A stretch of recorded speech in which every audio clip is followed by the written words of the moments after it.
You reread the email at 2 in the morning, the one where someone said something about your work or your decision or your character. You've read it maybe 30 times now. You change nothing. The email doesn't change. But you keep reading it anyway. Meanwhile, there's a meeting happening somewhere without you. Someone's making a decision about whether to hire you, promote you, fund you, or keep you. You have no idea what they're actually saying. You've imagined the conversation 100 times, and each time you've tried a different version of what you might have said, how you might have performed differently, what you could have explained better. None of that changes what's happening in that room. And there's the outcome you've rehearsed. The project that might fail, the contract that might not close, the person who might say no. You've run through it so many times in your head that it feels like you've already lived it. But you haven't. It hasn't happened yet. You're just holding it, turning it over, wearing yourself thin, preparing for a future that may never arrive the way you've imagined it. If you're a founder, or an operator, or someone who spent years learning to see 10 steps ahead, you know exactly what I'm talking about. If you're a veteran or a tradesman, you know the discipline of preparation. But there's a difference between preparation and the kind of rehearsal that costs you nothing and gains you nothing. That's what we're talking about here. If this channel speaks to you, if you're working under real pressure and you want tools that actually work instead of motivational noise, subscribe. We're building something for people who think in systems, now. 2,000 years ago, there was a man named Epictetus. He was born a slave in Rome, not metaphorically. Actually enslaved. He had no legal rights. Other people owned his time, his body, his labor. And in that condition, with literally nothing anyone would say he could control, he figured out something that most free people never learn. He figured out what was actually up to him and what wasn't. That distinction saved his life. It became his operating system. And it's what you're missing when you reread that email at 2 in the morning. Epictetus taught this simply. Some things are up to us, your judgment, your effort, your intention, how you respond to what happens, your values. Whether you show up or don't, whether you try or quit, those are yours, full stop. Everything else is not up to you. Other people's opinions about you. What they decide in rooms you're not in. Market conditions. Whether the contract closes. Whether someone approves. The economy. Timing. Luck. What your competition does. Someone else's decision about your worth. That's not yours. You don't control it. You never did. But here's what most people do under pressure. They spend their week, their month, their year, managing the second list, the stuff that isn't theirs. They reread emails trying to change them. They rehearse conversations that already happened. They imagine decisions not yet made and try to control them through worry. They prepare for outcomes by running them through their mind 100 times, as if repetition were a form of control. As if knowing every possible way something could fail would somehow prevent it. It doesn't. It just costs them sleep and clarity and the actual effort they should be spending on the things that are theirs to control. A slave in Rome had more clarity about this than you do right now. He knew the difference. He wasn't confused about what was his and what wasn't. He had nothing, so he couldn't afford the luxury of confusion. You have choices. You have control over your actions, your effort, your response.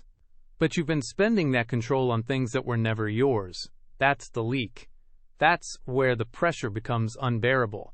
Not because the work is hard, but because you're trying to control 2 lists when you only have power over 1. Epictetus didn't teach this as motivation. He taught it as a map, a way to look at your week and see where your effort is actually going. Because the next time you're under pressure, and if you're here, you will be, you need to know the difference. Not as a theory, as a tool you can use tomorrow morning. Here's the tool. 2 columns. Left side, things that are up to you. Right side, things that aren't. Tomorrow morning, take one decision you're actually sitting with, not a hypothetical, and sort it out loud. Write it down if you need to. The whole exercise takes 4 minutes. Your left column gets your effort. Your right column gets your acceptance. That's it. That's the whole practice. But before you try it alone, let's run it on something real. Let's say you sent an email 3 days ago to someone whose opinion matters to you. You've reread it 4 times. You're wondering if the tone landed right. You're imagining their reaction. You're running scenarios. That email. Sort it. You controlled the words you chose. You controlled when you sent it. You controlled the clarity of your thinking when you wrote it. Those live in the left column. You do not control how they read it. You do not control what mood they're in when they open it. You do not control whether they're distracted, tired, or thinking about something else entirely. You do not control their interpretation of your intent. That's the right column. And here's what happens next. The moment you see that clearly, your effort stops leaking. You stop rereading. You stop imagining. Because there's nothing left to do there. The work was done when you hit send. Now, this is where most people get stuck. There are 3 places where effort leaks away into the right column, and you'll recognize all of them. The first is approval. You're trying to control whether someone likes the decision, whether they agree with it, whether they think you're competent for making it. That's not yours. Their judgment is theirs. The second is the outcome itself. You're rehearsing results. You're trying to mentally prepare for every possibility so that somehow, by thinking hard enough, you can influence what actually happens. You can't. The outcome arrives when it arrives. What you can do is prepare your effort beforehand, then let go. The third is their timing. You're waiting for them to move, and while you wait, you're holding your breath. You're checking your phone. You're wondering if you should follow up. You're making their schedule your schedule. Their pace is not up to you. Your next action is up to you. Do that instead. So let's run this on a real decision from your actual week, not next month. Not a theoretical problem, something you're actually deciding right now or something you're waiting to hear back on. Pull it into your mind. Now ask yourself, what part of this am I trying to control that was never mine to begin with? What am I rehearsing that doesn't need rehearsing?